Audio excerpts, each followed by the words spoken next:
Я приветствую вас, дорогие друзья, уважаемые гости и подписчики моего канала. Всем большое спасибо, что следите и за прямыми эфирами, и за включениями, и за видео, и интервью, и, в общем-то, в принципе, да, вы с нами. Прямо сейчас со мной на связи Андрей Тележенко, известный американист. Андрей, приветствую вас. Александр, здравствуйте. Здравствуйте, зрители. Всегда приятно быть с вами. И извините за задержку в этот раз. Ну, по моей вине было. Да, друзья, в общем, спасибо большое, что ставите лайки и, конечно, участвуйте в прямых эфирах. QR-код возле меня, все традиционно. QR-код возле меня, возможность, если работает сервис, написать что-то на экране, так сказать, выйти с вопросом, никого не дожидаясь. В конце вопросы для Андрея возьмем из клуба зрителей, из сообщества YouTube и, конечно, чата трансляции. Ну и начнем наш эфир с голосования в чате трансляции. Можно перейти и оставить свой голос. Ну, такой достаточно интересный, интригующий момент. Разделились мнения, давайте разбираться. Закончите предложение. Уход США из войны в Украине и варианты. Начался. Слово за старушкой Европой. Блеф. Никто никуда не уйдет. Запускает смену власти в Украине. Или остановит войну разделом Украины. Выберите свой вариант и, конечно, проголосуйте. В конце подведем итоги. Андрей, скажите, пожалуйста, что думаете по поводу опроса и как бы проголосовали вы? Ну, я думаю, тут последние два варианта, вот так вот они как раз на грани идут, раскачки. И про то, что мы с вами последнее время очень часто обсуждаем, что к этому новая администрация будет в Вашингтоне и идет, чтобы Зеленский не был в процессе переговорного, уже, как говорится, или подписания мирных соглашений с Российской Федерацией у власти. И при новых президентских выборах, я про это уже последние 3 месяца неоднократно пытаюсь людям донести. И то, что будет Украина делиться, ну, карта еще не последняя сейчас, это сейчас только начало. Будет очень больше еще, как бы, это перераспределение. И на международном рынке это все, сейчас торги идут по Украине, и как договорятся, так, как это будем выглядеть наша страна. Но, еще раз говорю, то, кто надеется, что там что-то останется и будет в НАТО, Европа этого не будет. Хорошо, друзья, проголосуйте, в конце подведем итоги. Давайте детальнее обсудим этот исход Соединенных Штатов Америки. Сейчас гадают все, и прям есть там варианты. А что это означает? Остановка и разворот помощи. Ермак говорит: «Ша, спокойно, мы работаем». Зеленский мчится в Данию и первым делом. Ну, там тоже интересный такой эпизод в Дании. Официальная там церемония вступления в главенствующую позицию в Евросоюзе, в Совете Европы, Дании. И там короли, Урсула фон дер Ляйен, в общем, класс. И Зеленский тоже там. Вообще немножко тревожно становится, потому что когда Зеленский куда-то отправляется, где быть, ну я бы не сказал, что шибко должен, прилетает очень серьезная, скажем так, прилеты по Украине, а они такие перманентные сейчас происходят. Но о прилетах немножко позже. Так вот, он первым делом в Дании находит стартап, компанию по искусственному интеллекту и дронам, американскую, и говорит, что 1000 там дронов до конца года, и в следующем году еще больше дронов мы там подписали с Умеровым, с представителем этой американской компании. То есть мы понимаем, что Зеленский войну заканчивать не хочет, и тот факт, что первым делом из Дании нам приходит такая картинка, ну, это подтверждает. Однако, на что, собственно, толкает Трамп Зеленского, разворачивая байденовскую помощь? Ну, то, что там Зеленский, ему не надо быть уже нигде, это, думаю, понятно. Ни в Европе, ни в месте президента, ни вообще. Это факт. Пытаются подключить лобби западное опять, чтобы втянуть якобы Америку, продолжить эту ситуацию. Но это же не те даже цифры и масштабы для того, чтобы обсуждать интерес США к Украине. Если есть национальный интерес Америки для того, чтобы эту помощь развернуть и вернуть назад, потому что уже было объявлено неоднократно, что запасы и ресурсы истощены после особенно ближневосточных действий, и надо как бы свою безопасность пополнять, потому что сейчас Тихоокеанское направление будет горячим.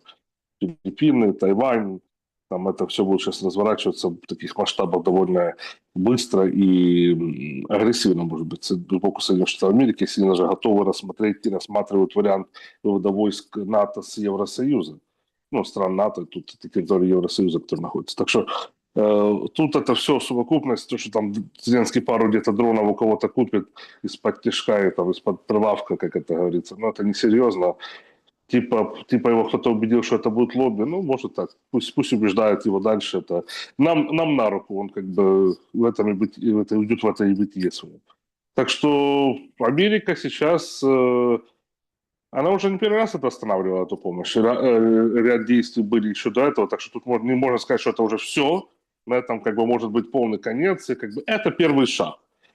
Первый шаг по поводу договоренности по урегулированию вопроса о прекращении огня для прекращения боевых действий, чтобы переговорный процесс пошел в какое-то адекватное русло. Это раз.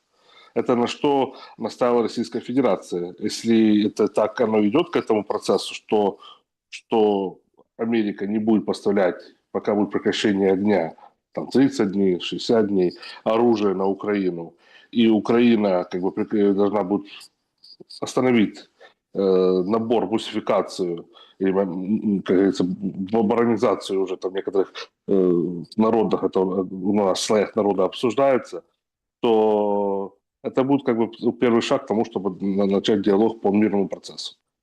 И Америка в этом процессе как бы делает от себя первый шаг, так как они этот процесс контролируют. Они могут контролировать украинская, как говорится, элиты, которые сейчас там есть. Я тоже выступаю вот неделю назад или две, неделю назад на американском телевидении говорил по поводу того, что хочет добиться Трамп, какой цели на Украине. И довольно было, мы прямо обсудили, что надо Америке делать первый шаг от себя, чтобы они это прекратили финансирование и подачки киевского режима, только тогда начнется процесс. Они имеют полный контроль над Зеленским. Что хотят, они могут там с ними делать. Может, не прямо, как это было при Байдене, указывая кому, что, куда и как делать. А вот точечно вот там прекратили, пошли на шаг тут как бы для того, чтобы мирное урегулирование было. Там заморозили, там что-то придержали, там начали расследовать что-то по Зеленскому. И так цепочка идет. И так получается, не только сам процесс мирно идет в правильное русло, а тоже подрывается как говорится, диктаторский этот фундамент Зеленского, на котором он держится, что вот весь мир за нами, Америка со мной, что он поперся вот туда, потому что опять показать, что вот он мир, Запад с нами, вот он все-таки еще рукопожимаемым и все остальное, как бы, чтобы его не снесли на Украине эти самые пауки в середине. Так что вот это к этому оно все идет, оно, как говорится, шло к этому сразу, как только Трамп стал президентом, а сейчас это уже как бы набирает какие-то обороты, и я думаю, это уже будет более серьезно, потому что те первые заморозки помощи было чисто продавить процесс и поднять, пощупать. Сейчас это непосредственно по тому треку, который Россия и Вашингтон себе прописали в меморандумах, то если хотите прекращение огня, хотите общаться, давайте прекращайте финансировать эту, как говорится, шарашкину контору, киевский режим, и давайте общаться. Все, тогда только мы будем прекращать огонь, потому что санкций по-другому нет. Мы прекращаем Российской Федерации активные действия, которые у нас успешно получаются сейчас, а вы будете дальше накачивать, группировка войск идти, там они будут себе брать людей с улицы и усиливать себе армию. Так оно не работает. Так что тут, я думаю, этот процесс пошел, то, что там всех врасплох застало, это одно, а реалии таковые, что должны все сесть за стол переговоров и понять, что и Зеленский должен уйти, и Украина уже, кажется, должна это бремя скинуть. Так что к этому оно сейчас только начинает идти. Интересно, потому что как бы, мало кто увязывает мирные переговоры, да, с вот этим шагом американцев, по поводу непредоставления помощи. Примечательно, что в Украине это все воспринимается достаточно ярко, без угла говорит, все, США, нам больше не союзник. Костенко говорит, у нас часть оккупировала Россия, прямо оккупировала, а Америка нас оккупировала из-под земли, то есть по недрам. В общем, все, беда. Мы бежим, получается, в оккупацию к Европейскому Союзу и Британии. То есть у нас получается тройная какая-то оккупация, если так всех вместе послушать. И тут... Это чуть по-другому называется в других местах. Это потайная, как говорится, по ходу пустили Украину, и это пустила не Украина себя, а пустили элиты, так званые, режим, который пустил Украину по кругу. Извините меня за выражение, это так называется. Там, где каждый, кто хотел, в нашу страну, и не буду Ну, об озвучивать это этом, слово. Так что, ну, об этом когда-то, это так называется. об Потому что этом, по-другому уже... Это было бы называлось, как вы сказали, где-то лет 10 назад. А сейчас это уже называется просто нас всех, кто и хотел, и благодаря элитам таким патриотическим, что Петя, что сегодня Зеленский, так что это то же самое. Они все благодаря им это сделали, а не благодаря кому-то другому. ну, об Вот этом так. когда-то шутил актер и комик Владимир Зеленский, и чем вызывал критику, да, что готова брать отовсюду Украина, имеется в виду кредиты. Тогда была другая реальность, тогда было немножко другое отношение, но тем не менее. Я к чему? Я к тому, что... А как вообще видите эти переговоры? Ну, вот мы сейчас все, ну, украинцы, элита украинская, украинская сторона, имеется в виду партия войны, те, которые за продолжение войны, они, да, вот уповают на Европу. Сейчас Европа даст денег, европейцы там поднатужатся, но очень интересно прозвучали слова министра иностранных дел Турции Фидана, который говорит: товарищи, все, воду сливают, финита ля комедия. В общем, Европа четко осознала, что, ну, в общем, бесперспективная эта вся затея и история. На этой неделе был очень такой странный звонок. Тут, опять-таки, Макрон. Макрона Путину, Путина Макрону, ну, скорее всего, Макрона Путину. Там Нам так Макрон и, Путин. нам так Неофициально и не Макрон же. сказали. Ну, я не видел официальное сообщение, что Макрон прям позвонил. Это как-то умалчивали.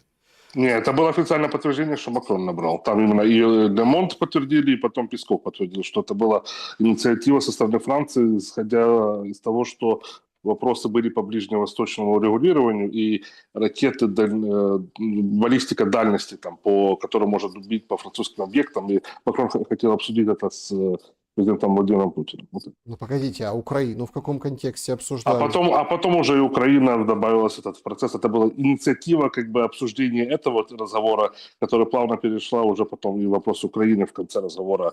Там оно же с двух частей было, то, что, ну, по официальным заявлениям.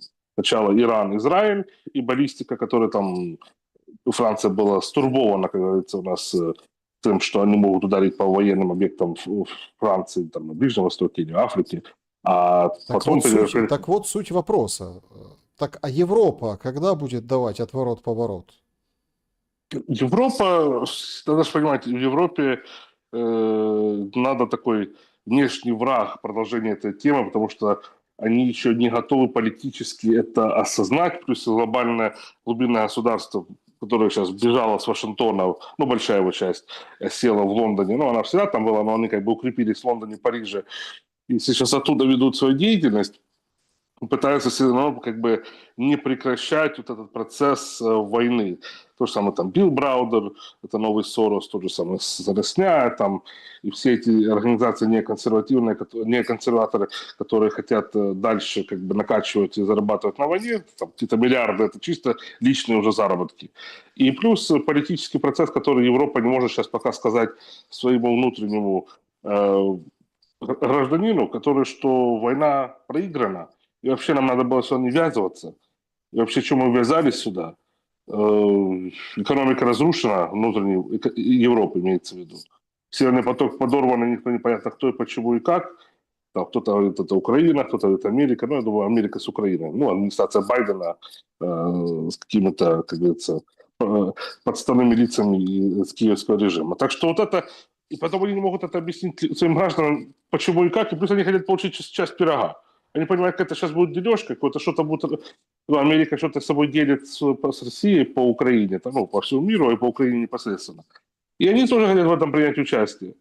Там, понятно, там Венгрия уже, возможно, будет в этом участвовать, как они были адекватными как бы, союзниками и как для новой администрации Трампа, так и для Москвы. Так что также и по Словакии. А все остальные хотят, как говорится, отбить себе какие-то свои денежки. Но это раз. Два, главное, политический эстаблишмент не готов сказать своим гражданам, в Европы, Франции, Германии и других стран, что они проиграли, что надо было это не втягиваться, и вообще, что для чего они разрушили экономику внутри, для чего из Германии выезжает тот же самый BMW в Китай, Mercedes в Америку, БАС в Китай, Америку, химпромышленность, автопромышленность рушится, цены растут, экономика как бы в рецессии, минус 0,5% роста экономики реально в Германии, Франции 0%, это уже последние 3 года, в Германии последний год уже так. Так что это реалии, которые вот этих доминирующих стран ЕС, и они не могут это дальше пойти на это. Ему, как еще при Достоевском, надо внешний враг. Единственное, как бы, в чем упрекать это Россию, это агрессивности и экстремизме, для того, чтобы показать, что быть против всего русского. Это как бы еще с тех времен, так оно и сегодня продолжается. И вот это, к сожалению, это Европа, их позиция. Ну, смогут ли они это вытянуть? Мы это, опять еще раз, неоднократно и везде это обсуждаем. Все это понимают.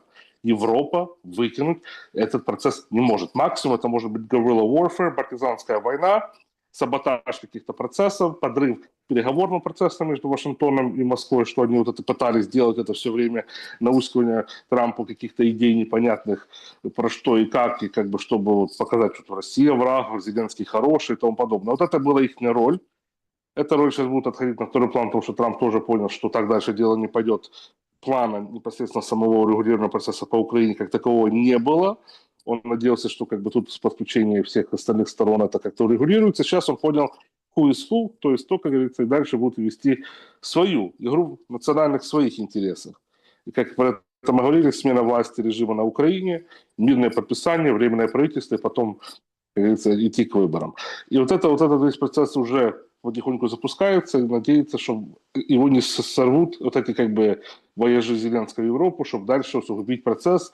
И они же думают как? Они же туда едут не просто так вот, Зеленский там только там себя как бы оздоровить, что он и делает. Как бы уже узнаем, что он любит ездить за границу, потому что у него стресс, он себя, как говорится, выпускает пары, там, ну, больше кокаина нюхает, скорее всего, там со своими дружками, которые прячут эти всякие салфеточки, Макронами и тому подобное. Потому что его роль должна была, и ему Орбан про это говорил, и Трамп про это намекал, что надо было ему уйти, договориться и передать это все, как бы исходя из того, что ситуация, которая есть на земле.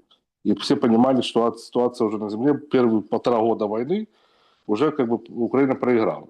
Я говорил, что Украина проиграла еще с начала СВО, с февраля месяца и раньше, потому что воевать с ядерным государством, победить его, это невозможно. И там только усугублять ситуацию, там, втягивания Европы, и вот выделила Германия 5 миллиардов евро на так называемую помощь Украине. Половина из этих денег просто где-то осядет по карману. В небытие уйдет, там она, все будут богаты. Часть этих денег уйдет там на внутренние экономические процессы самой Европы.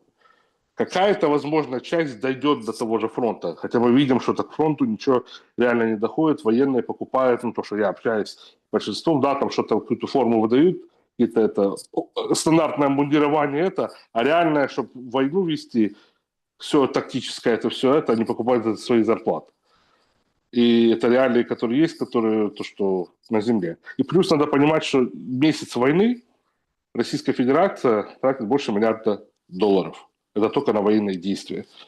То, что там дали 5, из них большая часть, я говорю еще раз, не дошло, осело, и потом там какие-то 2-1,5 в лучшем случае останется на войну для Зеленского. Ну, вот это вот месяц войны. Вот и такие подсчеты Бильда и всех западных так называемых изданий, что до конца лета Украина там может еще что-то протянуть. Потому что это реальные цифры, реальные расчеты, логика есть в этом процессе. И все понимают, что куда идет, и где кто не доходит, и что у Украины нету чем воевать. А если нечем воевать, ты Ну, зачем прекращаешь... воевать, конечно. Ну, Ты прекращаешь войну. И это было сразу же понятно. Но если Украина сама не производит ни танков, ни баллистики, нету ни спутников. И у Ирана есть спутники, у Северной Кореи есть спутники. У Украины нету спутников. Были. Когда вышли из Союза, у нас еще мы были, еще при Союзе у нас свои были. У нас были свои системы противоракетной обороны. 1554 Бука защищали территорию Украины. Да, это была та старая система, которая была еще при Союзе, но она была эффективна, и она как бы свою роль делала. 1554. Сейчас сколько? 4,8 максимум где-то по Украине туда их сюда гоняют, эти патриоты и все остальное. А патриоты это что? Это дорогое оборудование, которое Украина не может себе позволить. Чтобы сбить одну ракету, запускается 6. 6 ракет, чтобы противоракетная оборона, чтобы сбить одну.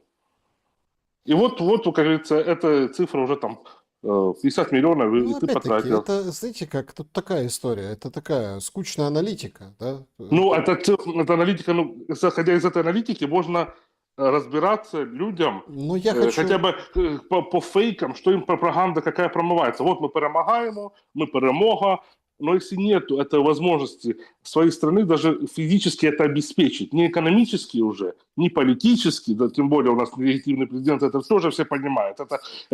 Они хотели Путина убрать у власти, там, сказали, что он нелегитимный. Человек выиграл выборы, и все признали его легитимность, и все с ним общаются. Как говорится, это раз. Два, нету военных промышленности, нету военного оборудования, нету ничего, что Украина могла бы себя обеспечить.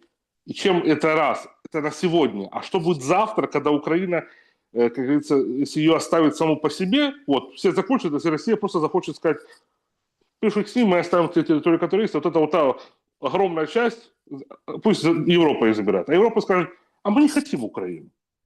Ну, что нам это надо, у нас денег нет. Пусть вот эта часть этого, а что потом будет? У нас придет какие-то, извините меня, племя с Ближнего Востока и где-то с Африки, и потом захватит, потому что у нас не будет ничего. Патронов даже своих не Андрей, будет. Вот это реалии, чему страна смотрите, потом тут какая остается. история. Приходят интересные новости, сообщения, что сегодня вечером состоится звонок Трампа и Путина.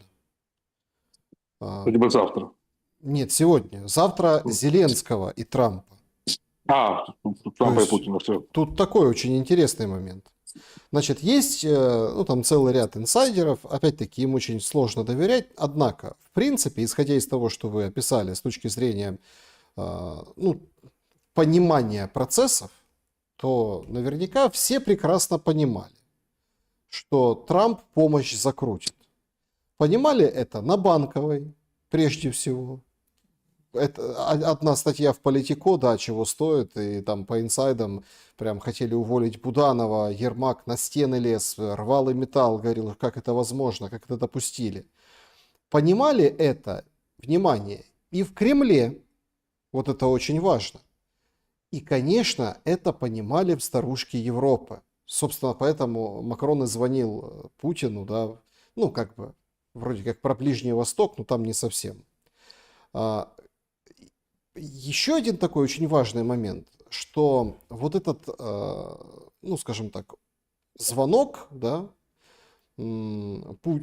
Трампа Путину или Путина Трампу сегодня, да, который вроде как анонсируют, он же еще подчеркивает очень интересную мысль. Вам не кажется, что вот неотъемлемое условие, да, встречи, я так понимаю, что этот звонок, а тут не созвонятся, но будет еще максимум один звонок, и рано или поздно встреча Трампа и Путина должна произойти. Вот прям, вот это все, да, вот сейчас. Не кажется ли вам, что действительно мысль здравая, что условием встречи Трампа и Путина, личной встречи, является как раз-таки вот это прекращение всех поставок Украине? Ну, это то, что Российская Федерация требует и заявляла неоднократно. Ну, не условием, а сам факт, что им это нужно для первого шага, для того, чтобы пойти дальше и понимать, что есть доверие в переговорном процессе, что Америка, которая есть участником этого конфликта, используя Украину против России, им просто, ну, это администрация Байдена непосредственно была таким форматором этого всего дела, что они как бы отходят на второй план, и они как бы берут ситуацию под контроль. И про то, что мы говорили еще с начала, прекращение поставок оружия, финансирование. Финансирования тоже в Конгрессе его нету. Непосредственно ситуация, которая есть на земле, вывод и содействие спецслужб США с территории Украины, которые тоже прекращают свою деятельность на время этого всего процесса. Там только хотят европейцы, берут пока на себя это все ответственность. Все же понимают, что это несерьезно. Европа сейчас в таких тисках поднимет цены на на топливо и все остальное, у них там гаплык был. Ну, реально. Все же понимают, что дальше это не... Чего Макрон так и выступил, между не поддержал бомбардировку Ирана. Потому что он понимает, что ему надо будет договариваться с Ближним Востоком по поводу энергоносителей и с Российской Федерацией, потому что Франция не вытянет это все. На сланцевом газе американцев долго не потянешь, ну, только дорого. И так что сегодня вот это все, вот это первые шаги, которые сейчас идут, это уже такие реальные к чему-то, вот это есть, будет результат такого, когда действительно они встретятся. Это будет часть чего-то уже, на чем уже будет договоренность. И во время этой встречи, непосредственно лично, это будет уже что-то дальше другое, которое перерастет в реальную политику, реальные результаты. Потому что Трамп доверяет, как бы уважает Путина, не доверяет, у него уважает точнее. Путин как бы тоже в этом процессе и видит адекватную какую-то позицию в Вашингтоне, которая хотя бы дала шанс, но на деэскалацию процесса, а не усугубляла ситуацию, как бы доводя до использования ядерного оружия, тактического ядерного оружия, орешников, ну и все остальное, ну просто для чего? Это все хорошо, может кому-то это нравится, война, там, на Украине, воевать до последнего человека, но все же здравые, адекватные люди, ну, понимают, что до этого доводить нельзя. Это конец всему живому на земле. И вот эти все шаги, которые будут идти дальше, это, еще раз, Америка показывает, что она готова, Америка уходит из этой ситуации, Америка, то, что есть, у Трампа есть бумажка, что он с Украины может получить эти 350 миллиардов. Получит он, не получит, все понимают, что это тоже бумажка как такая, чисто прикрытие в Вашингтоне непосредственно элиты. А Россия, ну, делает то, что она, ну, как бы сделает, она как бы берет ситуацию под контроль, и потом это в будущем, если так, она будет ответственна, ну, не ответственна, а берет на себя ответственность по отстраиванию Украины и то, что будет от нее, ну, под зонтиком, имея страну Украины под своим зонтиком. Потому что это важный процесс. Даже важнее, чем Иран для Российской Федерации, Украина. Потому что мы все, это, как говорится, была невъемлемая часть Российской империи. Мы были веками. И даже церковная линия наша не прекращалась с Россией. Хоть я там сколько там говорил, во время гетьманщины даже рукополагаемость была, как говорится, церковь, которая присылала священников туда насечь. Так что вот это реальная линия, что это важность Украины для Российской Федерации. И мы должны этой важностью были, как идиоты, не сыграть против России, а воспользоваться для того, чтобы наладить благо для себя. Потому что Киев всегда, когда был, ну, лучших времен после падения Руси, это включить ликбез, то есть там по литовским это царство, потом польской унии, это все было просто, как говорится, уничтожение Украины. Были, то давали нас захватить ханам, то еще остальное, то уничтожали Киев. А по приходу уже Московского царства начало расцветание Украины, отстаивание церкви и все остальное. Это такой процесс удерживания, и наша страна опять начала идти. Вот это воспользоваться этим моментом всегда. Украина должна была еще до СВО, до вот этой ситуации на Донбассе, вести переговоры с этого процесса и для себя выторговать лучшие позиции. А ну нет, продались, отдались, и теперь имеем, что имеем. Что Украина не имеет права голоса в этом процессе. Там могут многие на меня там злиться, сказать, вот, русский агент. Но это реалии ситуации, которые есть. То, что вталдычили в голову, что Бандера и вы там великие и все остальное, это все фейк, оно неправда, оно не работает. Есть реальная ситуация в мире, Трамп, Путин, которые решают вопросы. Украина не решает в этом процессе вопросы. Это так же самое, как Тайвань сказал, мы сейчас Китаю нагнем. Ну, смешно. И так все понимают, что это невозможно. Но они верили в это. Но это было самоубийство. Так же самое и здесь. Выйти как говорится, на рельсы и остановить товарный поезд. Это то же самое, что сделала сейчас Украина. Вышла на рельсы и пытается где-то подкидываться руками, ногами, уже нету рук, ног, ничего нету, полтела нет, но они пытаются товарный поезд остановить. Так же самое, это все, что происходит сейчас, это надо останавливать и радоваться, что кто-то взял на себя ответственность сегодня. Остановить этот процесс не только, вот, как говорится, кто-то из на Украине, которого таких людей сейчас нету, а извне.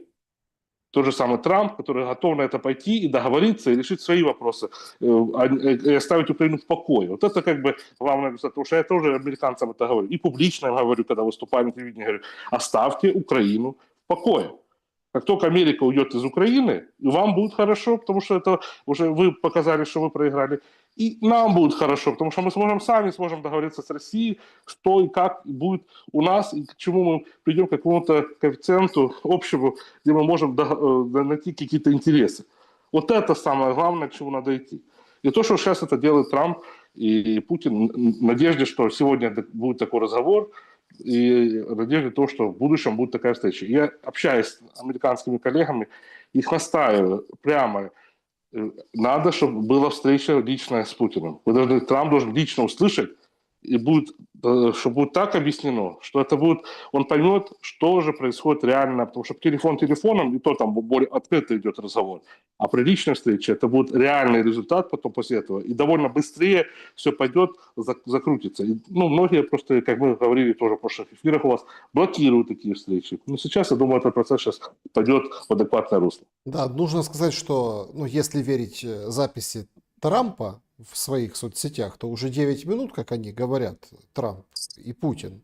То есть прямо сейчас, во время того, как мы сейчас в прямом эфире, ну, судя по, как там, минимальный, по-моему, 2 часа был разговор.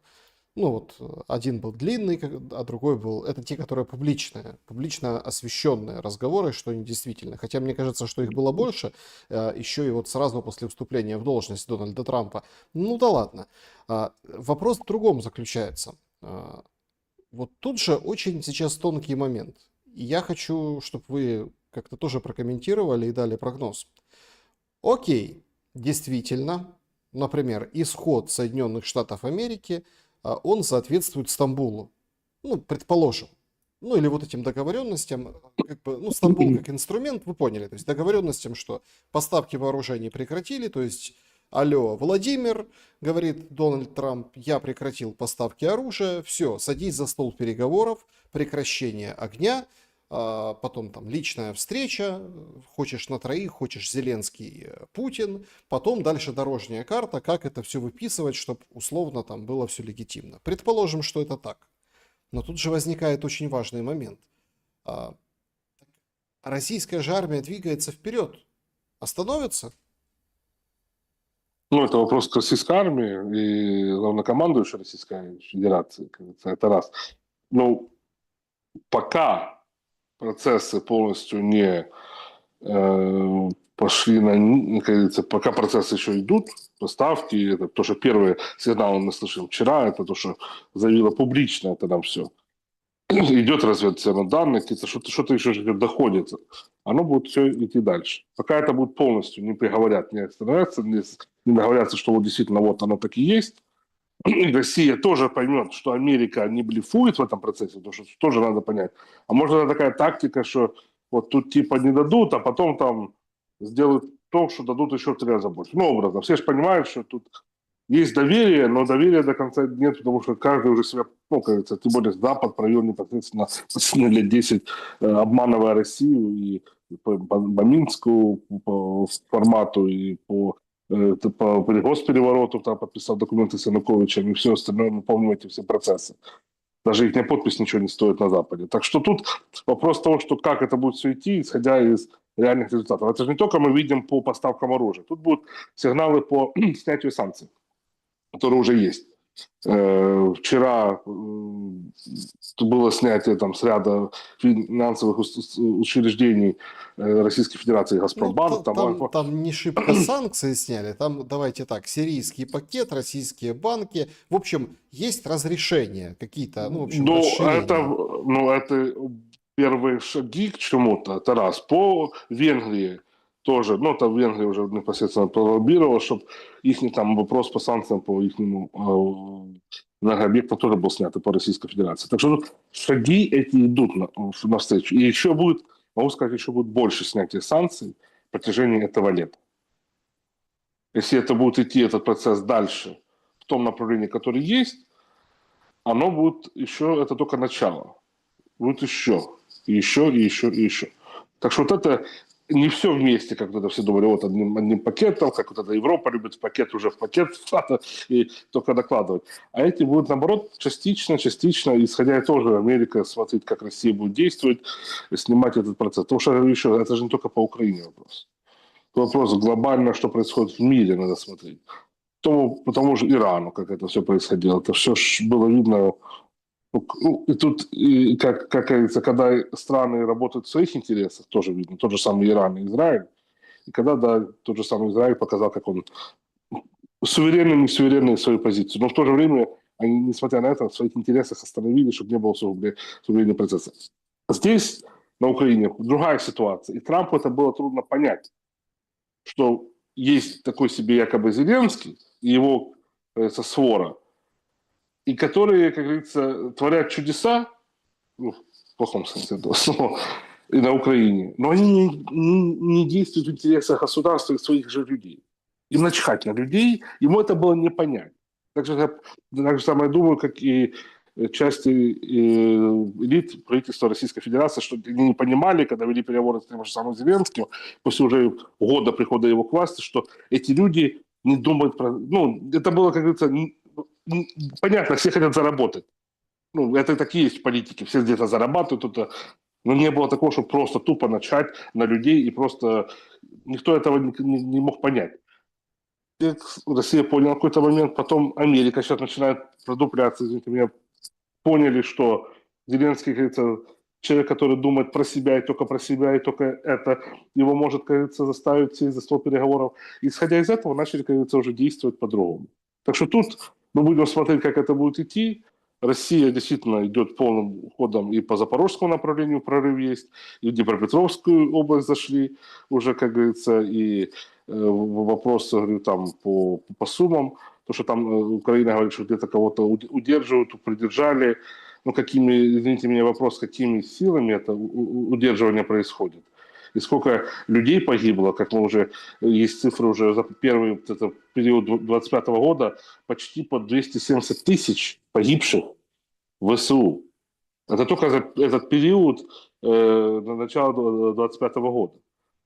И это то, что уже у Украины нет такой армии, которая была в начале специальной военной операции, которая началась в феврале 2022 года. Уже многие люди прячутся, и никто не идет на фронт, и то, что осталось, те остатки, которые, получается, ну, добиваются, которые уже есть. И вот какой ценой Украина это все это будет удерживать? Украинцы должны себе задать этот вопрос. Какой ценой вами управляют и кидают вас на фронт, чтобы вы удержаться? Я понимаю, что некому сейчас выйти, никто не может повести, чтобы поменять ситуацию в Киеве и это сделать. Но будет такой момент, и надо, чтобы люди были готовы, задавая себе вопрос, что же дальше? Так а что И дальше? А давайте сценарий смоделируем. Смотрите, тут очень важный момент, ну, аспект я хотел бы затронуть. В общем, ну, по поводу разговора Путина и Трампа и, соответственно, дальнейшей встречи Путина и Трампа. Понятное дело, что это будет нечто большее, чем Украина, но, тем не менее, вопрос Украины, ну, в общем-то, давайте так. Путин тоже сможет расторговать красиво для себя в каких-то будущих кооперациях и каких-то конкретных взаимодействиях со Штатами. Но Зеленский, вот предположим, что он понимает, к чему все идет. Тут начинают заикаться о каких-то выборах уже, там, смене Кабмина и все-все-все. Соответственно, Ермак усиляет свое, как бы такое влияние, свою вертикаль под Зеленского, Зеленский и Ермак. Они уже к выборам готовятся, получается. Ну или, по крайней мере, этот план пустили в разработку, чтобы условно, да, на вот этих условиях в пылу там, остановки, вот этого угара, который будет долго выветриваться из голов украинцев, быстренько переизбраться. Ну и дальше как бы вот сидеть, закручивая гайки и так далее. Об этом тоже очень многие аналитики говорят. Как вам кажется, получится ли и каким образом? Ведь раньше вот, ну, мы тоже с вами обсуждали, да, вот, например, украинцы за границей. Ну, условно, там, заграничный округ, там вот, министр национального единства, первый в истории вице-премьер, действующий, который ходит на работу, который под залогом. Его выпустили, внесли 120 миллионов гривен, и уже так как-то смотрят искоса, говорит, ну надо бы как-то, наверное, расформировать назад, зачем мы его формировали, это министерство, но это же очень некрасиво получится, новостейный заголовок, там, Зеленский расформировал Министерство национального единства. Ну, я тут Понимаете? могу сказать, что тут это не то, что он может. Зеленский делает и такие вещи. У него прокурора не было больше полгода на Украине. Как бы, то ему начать, как это будет выглядеть. Они контролируют медийную площадку в телемарафоне полностью. Ну, что захотели, то и людям дули.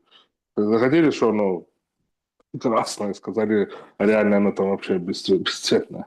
Красное, черное, все остальное. Люди будут, ну, частично кто-то верит. Так что им как бы там просто договоренность, как мы говорили, и с Западом по поводу Чернышова. Его, как говорится, он дал свидетельные показания западным, как говорится, спецслужбам, пока был за границей. И это как бы исходя из этого, по чуть-чуть к нему так, как говорится, не посадили, и типа якобы под залог его выпустили. И он дальше работает. Будем смотреть, что дальше, но пока, я думаю, он его не трогать не будет, если полностью не будет менять составляющее правительство, которое обещает время от времени нас менять, ну, на Украине. Там Зеленский что-то будет, например, остановки делать. Но вопрос в том, что, как говорится, Зеленский думает, что будут выборы, Ермак думает, что будут выборы. И только под этот шумок он может усилить себя, думая, что и поменять там правительство, чтобы себе, им было комфортно вести те или иные выборный процесс. Зеленского не будет просто во время выборов на Украине и у власти. Но это уже есть какое-то видение этого обеих сторон не в Украине. То, что там эксперты могут думать на Украине, там, гадать, не гадать, кто будет дальше, что будет дальше. Мы тоже, когда там обсуждали, многие вот там говорят, такого не может быть, что Америка прекратила помощь, вот, тут захватывают, тут на нас Трамп плохой, Путин плохой, все плохие. Но оно так и происходит, потому что к этому идет. Есть предварительно какие-то видения, как будет на Украине. И на Украине те эксперты, даже которые есть, которые толковые, может быть, ребята там, и все остальное, но они не понимают, что уже с ними Украину сыграли, Украина не имеет возможности тут вообще ничего сказать. Ни Зеленский. Зеленский не выгоден, не комфортно, чтобы ну, России, чтобы он был, потому что он нелегитимный, он такой себе парень, который думает только, как говорится, про себя. Так же в Америке. Ну, непонятно для них. Трампа, он его просто физически, как мы говорили, это не переносит. У него еще старые обиды, и это так мягко сказать, и он просто его не воспринимает. Так что тут вопрос того, что и плюс и окружение Трампа. Так что тут вопрос того, что как где будут думать, что думает Зеленский, что он будет переизбираться, пусть думает себе. Если ему так комфортно себя утешать, что он будет переизбран президентом, Ермак там ему вдувает в уши, что он там станет опять легитимным, это будет, пусть себе думает, а я думаю, когда придет час Че, они быстро, как говорится, будут ужасаться тем, что будет происходить.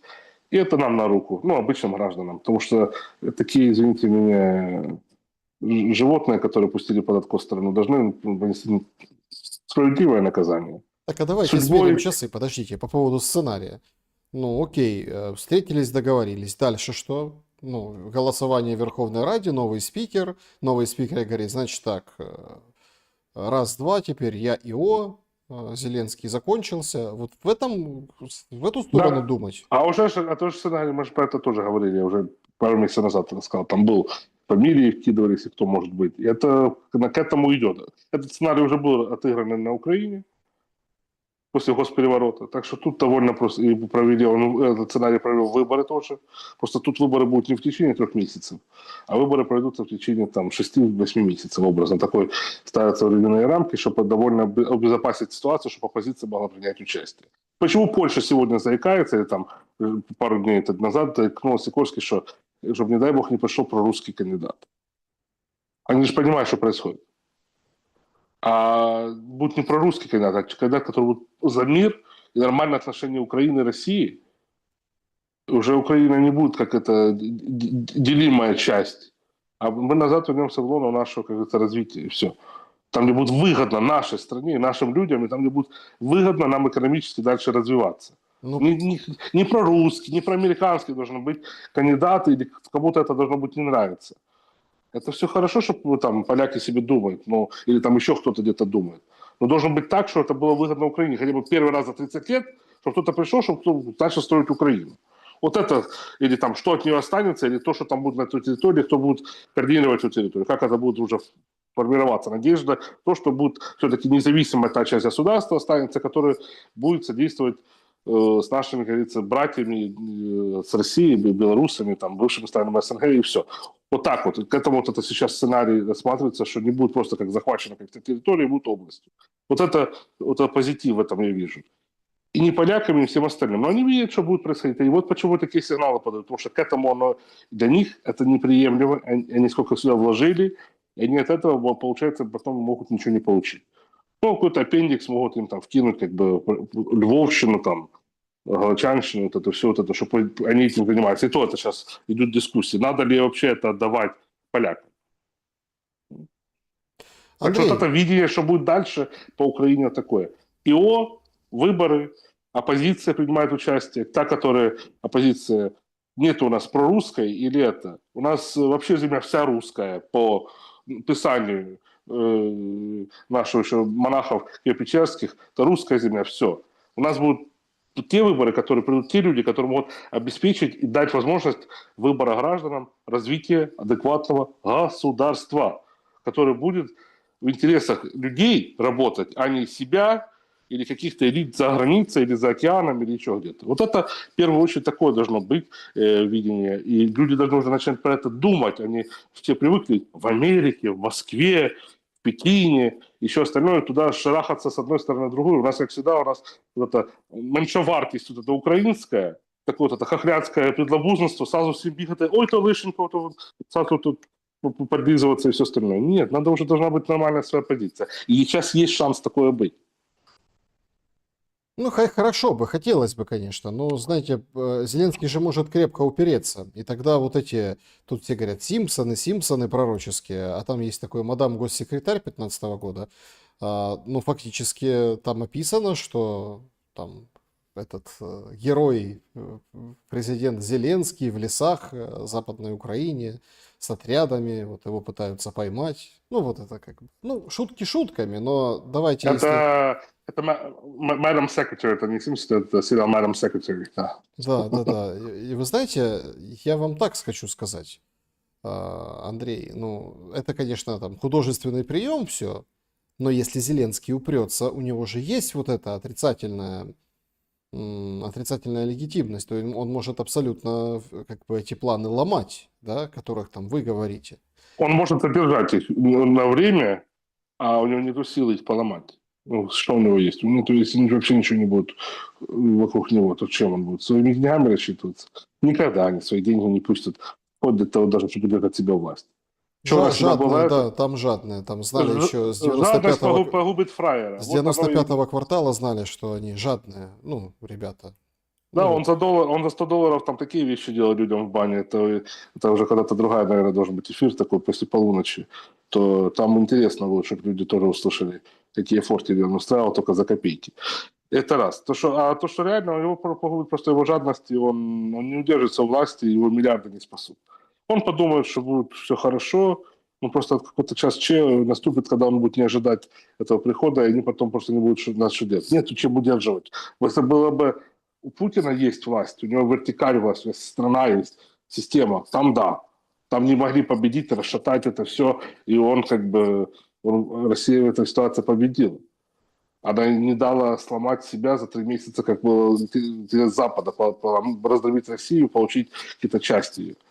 А Зеленский кто? Что у него? Малюк его прибежит лично встречать. Не, Малюк первый будет бежать, который себя будет спасать. Буданов то же самое. Руслан Кравченко, я думаю, тоже будет каждый за себя. Просто трубку никто уже не перестанет брать. Это как оно происходит в реале, когда ты понимаешь, что у тебя все. Кинули. Вот тебя и кинули, как говорится, кинуть и все. Потому что но тут с другой ситуация... стороны, давайте смотрите так. Это все, конечно, очень интересно звучит, но давайте посмотрите как бы немножко в реальность. То, что делает Зеленский, когда приостанавливает гражданство Ануфрия, митрополита, ну, это, простите, это как раз-таки многие расценили, как в том числе и предвыборный шаг, и наоборот, шаг, который, ну, скажем так, демонстрацию силы. И вполне вероятно, что просто вот по такому же принципу ну или похожему принципу, неважно. У нас тоже, вот извините, вот как вот эти санкции, да, как вот из рога изобилия, на кого попало, на всех. Причем люди так оглядываются, смотрят, а как это, по какому принципу, никто не может понять, на всех санкции. Там, да, есть там те, которые прям Россию любят, и за Россию, а есть вообще как бы люди, которые там в России экстремисты и подсудные и так далее. Ну, ну вы поняли, то есть абсолютный там как бы такой винегрет в этих санкциях, а он их прет и прет и прет, подписывает, подписывает и подписывает. Так вот, все думают, что теперь такой же принцип будет с лишением гражданства или приостановкой гражданства. Ну, то есть, таким же точно пулеметом отстреляют всех возможных, ну, не знаю, там, всех, абсолютно таким точно образом. Можно даже взять, говорит, вот против кого санкции ввели, вот все у них забрать гражданство. Прям одним росчерком пера, вот эти 8 тысяч, или сколько там, под 9 уже тысяч человек, минус паспорта. Ну и, соответственно, не понравился кто-то из политиков, составляет конкуренцию, раз паспорт забрали. То есть это же признак того, что Зеленский никуда не собирается, он будет бороться. Прокомментируйте, пожалуйста, лишение гражданства Ануфрием, и может ли это быть такой прецедентной штукой?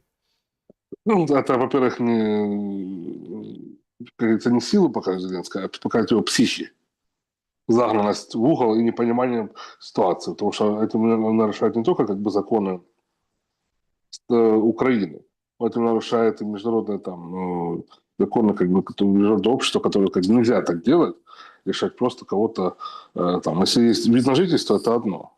Решать гражданство страны такого, ну, якобы демократическая страна, которая входит в международные организации разные, Евросоюза и Совета Европы и тому подобное, которые есть, и они не могут такие вещи делать. Это раз. То, что общая картина, это про все мы сегодня начнем это массово делать, это будет показывать, что он все больше и больше загнан в угол. По митрополиту Ануфрию это показатель того, что идет борьба с православием, потому что это не просто так лично, это было выбрано именно такая, как я думаю, политическая расправа. Это политическая расправа, конечно, но это идет в ключе, сейчас мы видим ситуацию по Армении, идет ситуация в ключе борьбы там с армянской церковью. Это идет ситуация дальше борьбы с Молдавией, с православием.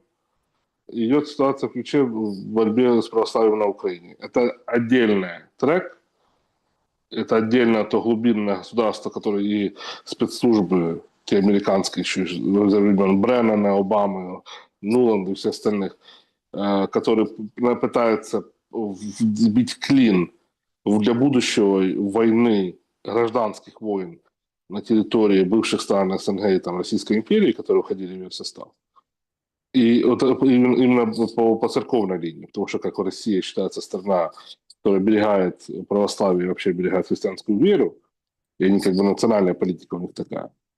А тем более тут страны, которые именно вокруг них, которые это пытаются сделать, вбить. Даже Прибалтика. Прибалтика к этому тоже готовится, какой-то момент может сделать. Но там другая история.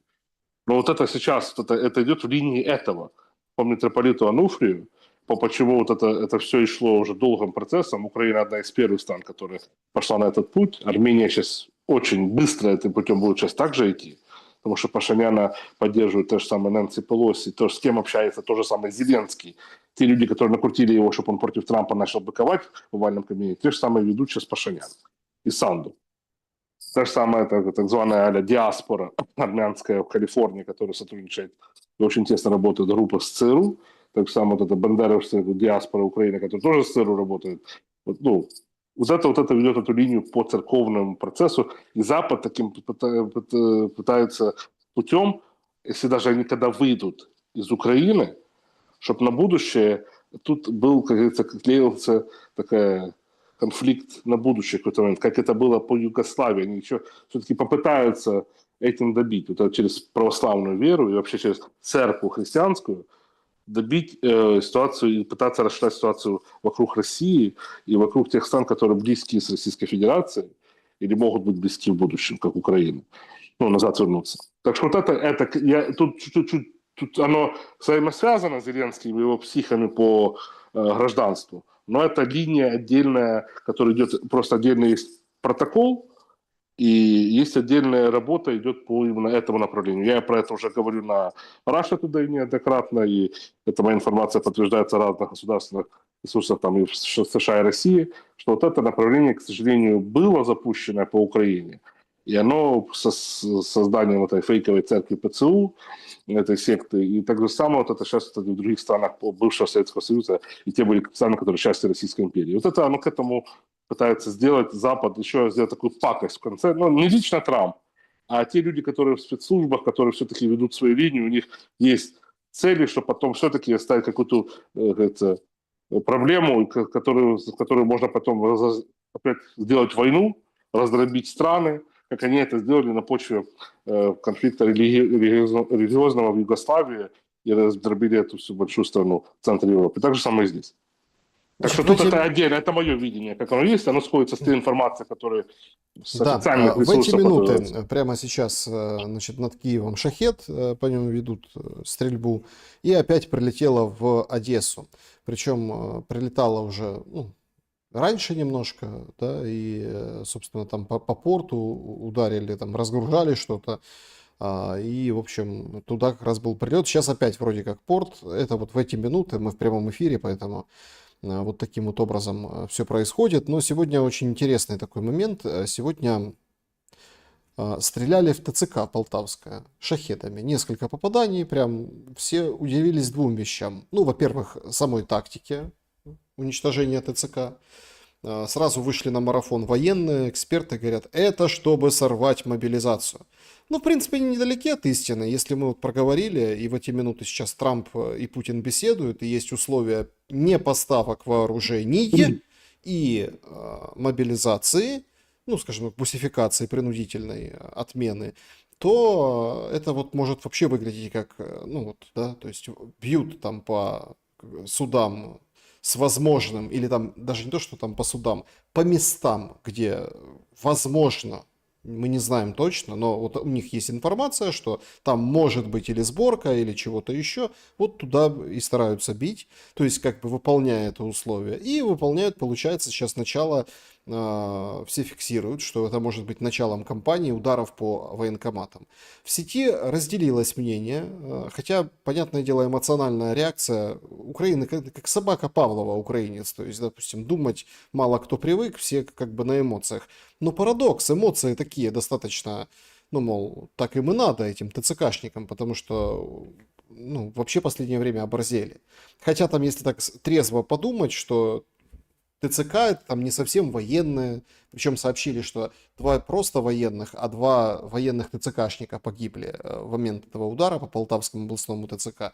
Могут быть гражданские, да, могут быть те же бусифицированные, могут быть просто люди, которые там работают. Ну, в общем, и это объекты, которые в центрах городов, населенных пунктах, ну, примерно все понимают, да, ТЦК, то есть что из себя представляет. Но, тем не менее, эта кампания началась.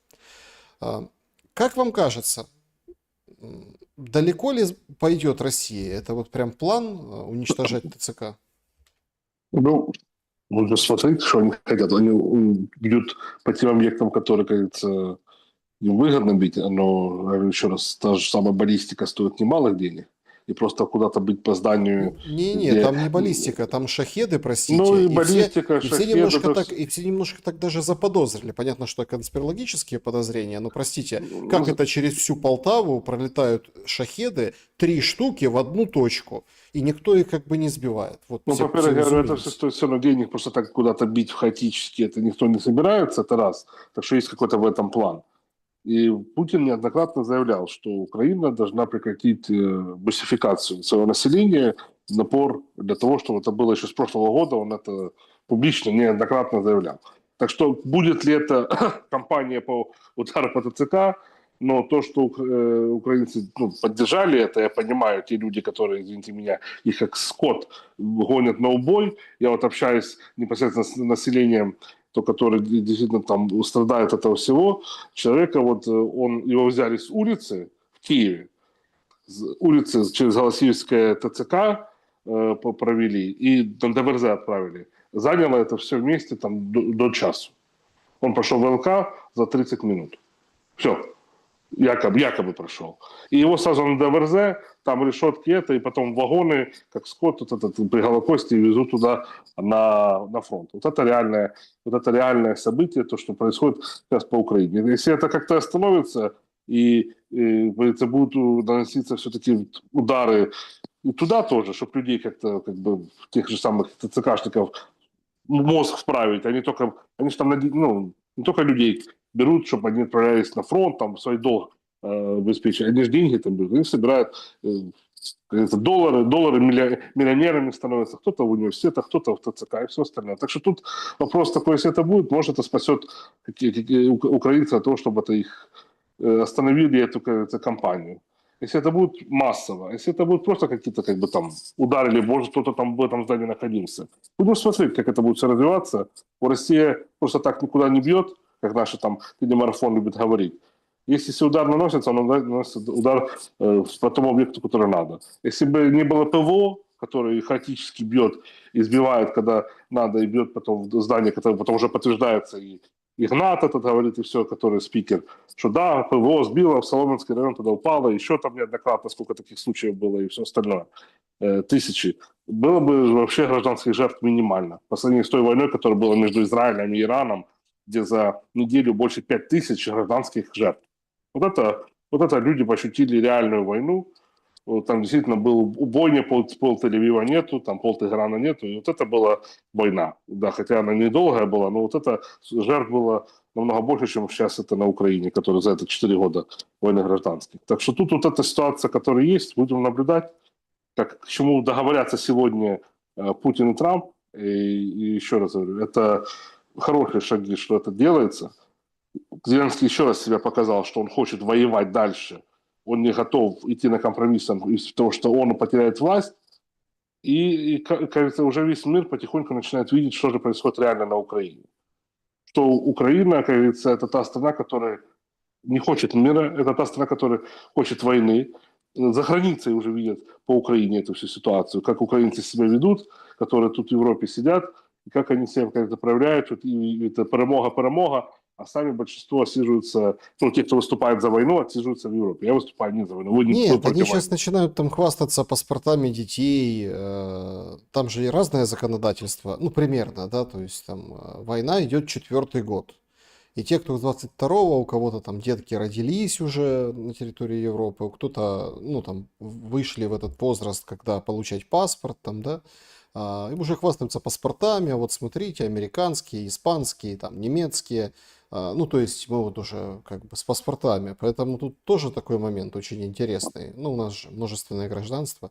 А, Друзья, пожалуйста, доголосуйте в чате трансляции. Сейчас мы будем подводить итоги. У меня буквально есть еще один такой момент и очень важный аспект, который я хотел бы затронуть. Узнать ваше мнение по поводу... Ну, тогда смотрите, если геополитически, то как вы раскладываете будущее и сценарий по Украине, тогда абсолютно по-другому смотрится история с Азербайджаном сейчас, Россия-Азербайджан. Почему? Потому что... Ну, то есть многие уже провели параллели с тем, что по Украине, да, пронеслось. Вы вот так сказали по поводу там Молдовы, когда упоминали церковь. Слушайте, город Кишинев, концерт Басты, весь Кишинев, это страна, Молдова, где Санду обсуждает вопрос законодательства и запрета тоже русского языка, ну или там русскоязычного контента и так далее, и так далее. Все поют как не в себя, да, вот, по-русски, и всем плевать на, вот на эту элиту. Но Азербайджан сейчас идет тоже по этому пути. Русский язык в школах там вбрасывают, что там будут запрещать, культурные мероприятия, вот эти задержания обоюдные.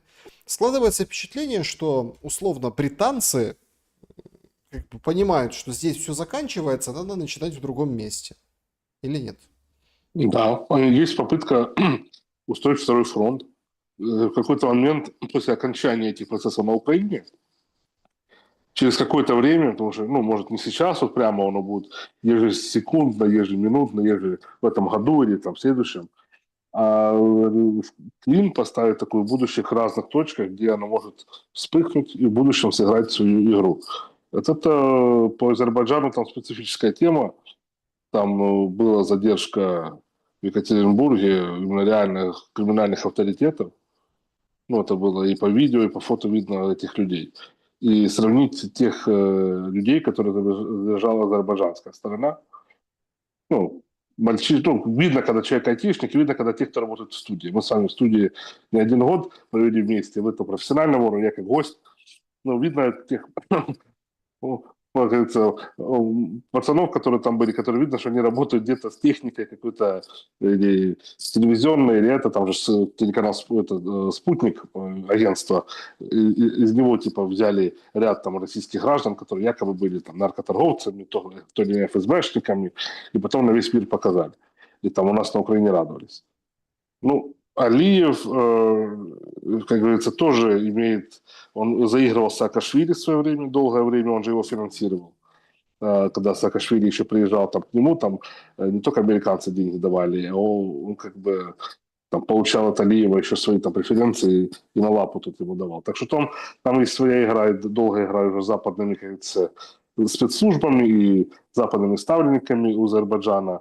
Ведет оно к успеху. Я думаю, это какое-то временное явление, которое в какой-то момент оно должно стихнуть. Потому что там не только по криминалитету это было, там целая история, пишут, что говорят, что там якобы там оппозиционного лидера кто-то захватил, и криминалитет азербайджанский, это его вывез в Азербайджан, и вот почему на них и наезд был спецслужб, которые спецслужбы охраняли этого лидера оппозиции Азербайджана, который находился в Екатеринбурге.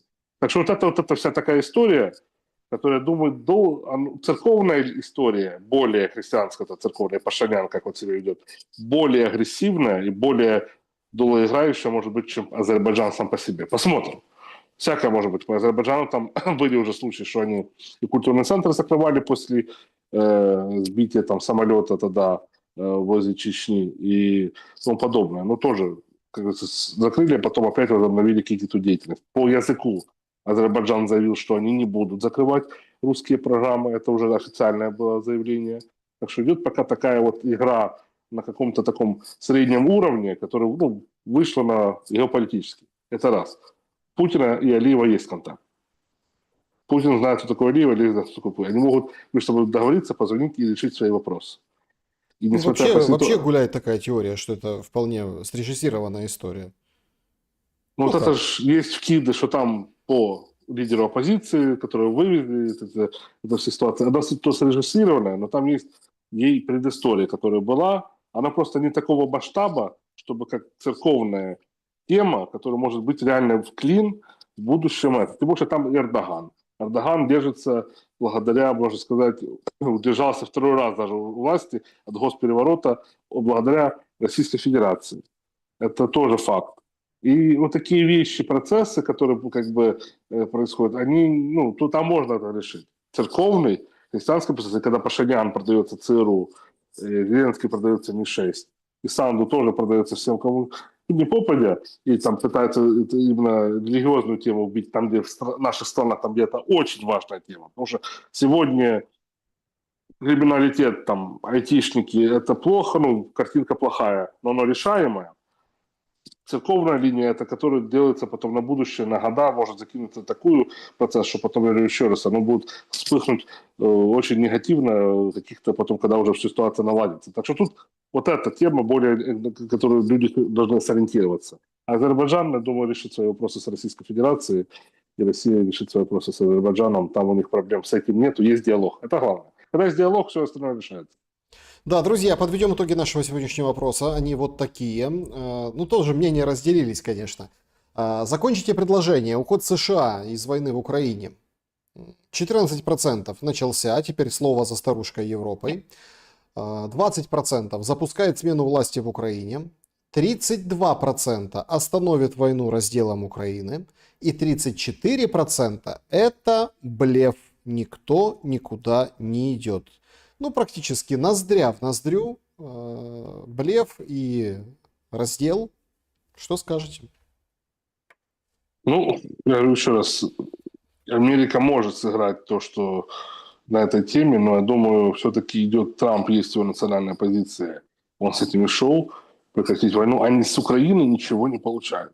Надо просто понять, вот есть кто-то говорит политика Америки, там или еще кто-то там, ну, разные эксперты, разные там мнения среди общества. Да, американцы есть свое, англосаксы, они как бы свое мнение, они там делают свои дела.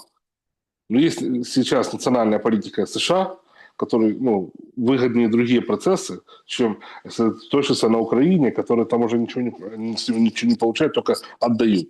И это не, там так не работает, он никому не дает. Мгм. Бесплатно, просто так вот что-то решить, какие-то вопросы, только если это будет взаимовыгодно. И даже за деньги невыгодно ему, чтобы продолжался этот конфликт по Украине, если они с президентом Путиным могут договориться какие-то другие вопросы решить. Это раз. Два, то, что происходит сейчас по самому Соединенной Америке, непосредственно самой, по золотовалютному резерву, большие проблемы. Те цифры, которые реально говорят, они другие. Экономический процесс, который как бы довольно у них на грани тоже дефолта, это все идет, и у них долг только в геометрических процессах просто растет. Они уже по 37 миллиардов, почти триллионов госдолга, и они могут его остановить. Им надо, чтобы остановить, это займет лет 15. Они же думали, получат ресурсы России, и там раздробят, и потом вкинут себе в экономику, и оно заработает. Не тут-то было. Оно сыграло против них, они еще потратились, и им надо выходить из этого. Так что тут ситуация такая, что прагматически, и что я могу там нудно что-то где-то рассказывать по цифрам, но оно потом, цифры не лгут. Логика есть, и можно так даже, если ты ну, хотя бы чуть-чуть разбираешься в чем-то, добавить какую-то логику и цифры, оно потом какую-то ясную картинку тебе даст. И ты не будешь слушать эту пропаганду и бред, который рассказывает Гордона или еще кому-то, что завтра вот кто-то умрет или еще что-то, они на этом хайп ловят. А надо понимать, и чтобы в этом процессе как-то разбираться. И будет намного интереснее даже читать те же самые новости и бред себе, спам в голове не сохранять. Вот почему я так людям пытаюсь объяснить, и надеюсь, так и будет. Да, друзья, несколько вопросов. Поехали. Клуб зрителей. Здравствуйте, Вячеслав пишет. Вопрос к Андрею. Как вы считаете, переостановка Трампом поставок оружия Украине будет на временной или постоянной основе? И второй вопрос. Прекращение поставок – это должок Трампа Путину за Ближний Восток? Спасибо за вопрос. Ну, по Ближнему Востоку мы видели, там была картина такая, что не все так просто. Оно сошло, довольно все сошлись на тому, что всем невыгодно было, но все одновременно и обрадовались. Россия сохранила власть, удержала и сохранила власть для Ирана. Не было смены режима, не было смены власти. Пробомбили, да, там ядерные объекты. Россия также на этом отстроит их, будет иметь свой гешефт. Израиль попытался сыграть свою игру смены власти, у них ничего не получилось, несмотря даже на свое большое лобби. Очень сильное было в окружении Трампа сопротивление этому. Такер Карлсон это был показатель того, что не идти на поводу лобби Израиля, которое было, ну, оно все как бы показало, что Америка сыграла тоже свою игру, отбив у Ирана эту программу, тоже сколько-то лет, Трамп показал свое истинное лицо сильного такого лидера государства, то, что ему надо было. И в то же время и помирился. Вот это как бы и цены по нефти, то, что мы говорили в прошлый раз, не могут быть теперь понижены из-за того, что даже этот конфликт был, ситуация на рынке нестабильна, и цены на нефть, потому что Европа просила, не могут какого-то минимум понизиться и удерживаться. Потому что, сказать, вот был конфликт, вот ситуация, рынок не удерживается, ну, не готовы. Тут это одна из таких экономических причин, там еще есть ряд других. Так что да, тут это была часть игры геополитической в этом процессе. Два, то, что по поставкам Украины это будет выходя из договоренности Российской Федерации и Америки. Если будет согласовано то, что Америка действительно готова идти и в этом году или там в ближайшее время менять власть на Украине, потому что они ответственны за Украину. Они, этот вопрос, это их не очень, они контролируют Зеленского, они могут делать, что хотят. Сжать, мять его, двигать, совать, прыгать его и все остальное. Жать, мять. Ну, так оно есть. Он такой, как лабуба, вот это сейчас, ну, игрушка, вот это Зеленский, вот это в руках Трампа, как это, лабуба. Он его, что делает, что хочет, что делает. Ну, так оно есть, реальная картина. Так что тут, Лабуба. да, исходя из того, что будет действие Америки, если оно будет, как говорится, договоренности Россия тоже будет идти навстречу, то, думаю, это может затянуться этот процесс, что Америка будет прекращать эти поставки надолго или навсегда уже до уже полностью подписания мирных соглашений, между Россией и уже новой властью в Киеве. Угу. Это Так, значит, позитивный прогноз. дальше следующий вопрос от Виталия. Добрый день, Александр Андрей. Сейчас, пока действует военное положение, зеленские слуги не могут вносить изменения в Конституцию. Но без дела они не сидят и принимают законы и постановления, часто противоречащие Конституции.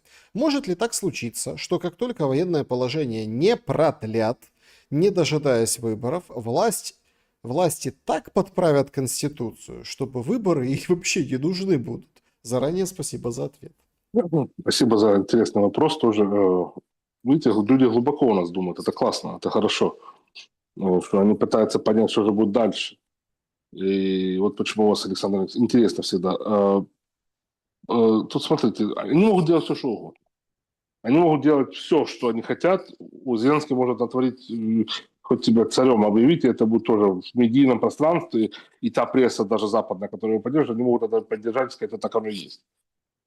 Но то, что если реально смотреть, к чему эта ситуация идет, он не будет у власти, он нелегитимный. И то, что любые действия, даже Зеленского после отмены военного положения, он он продолжает быть нелегитимным по статье Конституции 110, ну, статья 110 Конституции Украины. Он не может вернуть назад и потом снять с себя это и сказать, я вот легитимный. Нет, такого не может быть.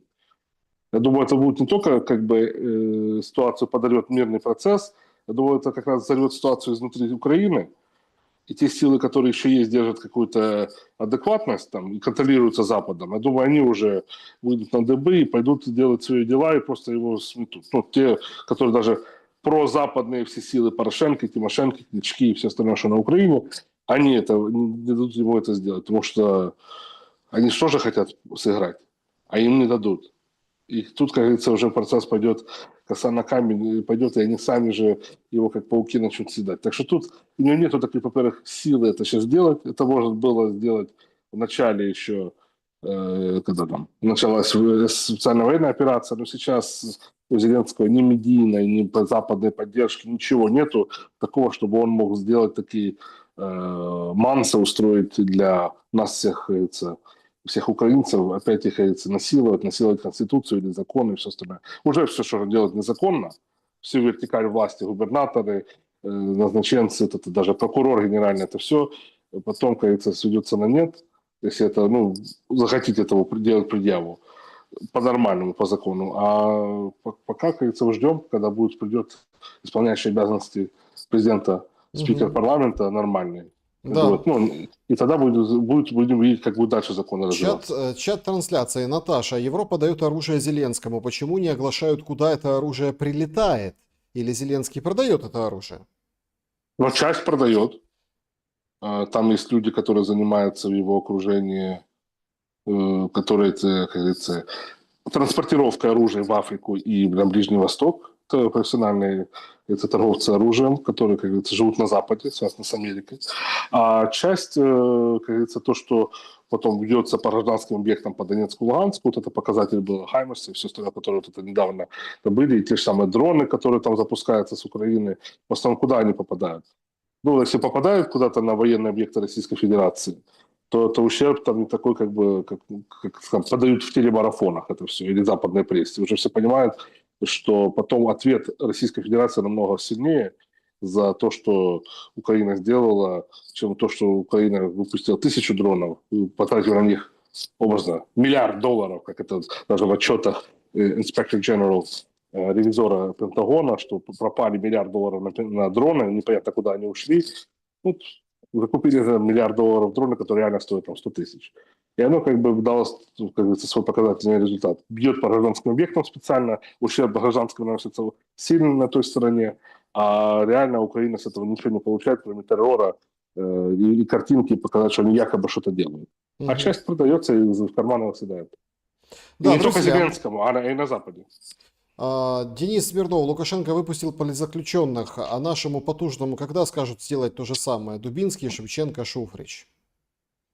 Ну, Нестор Иванович Шуфрич, это действительно с тех политзаключенных, который действительно сидит, имея деньги, он даже не может права голоса сказать. И, слава богу, Елену Бережную выпустили.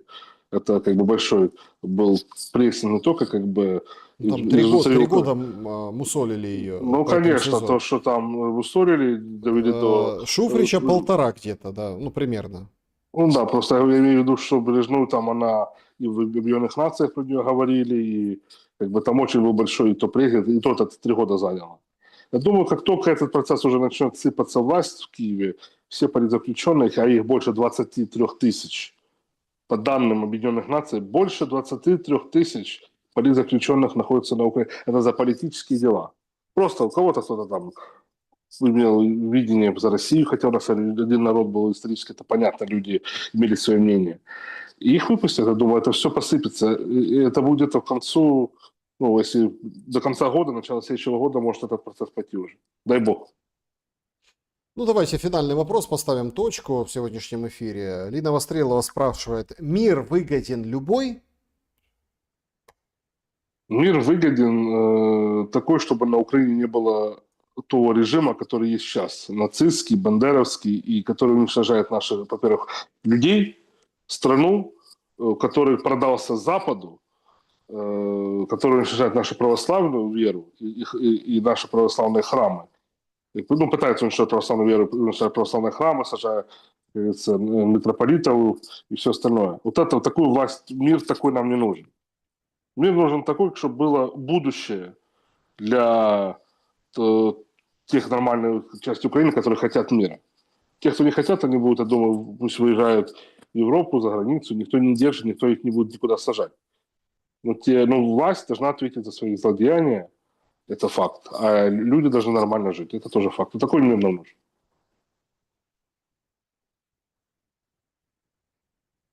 Спасибо большое, с Богом.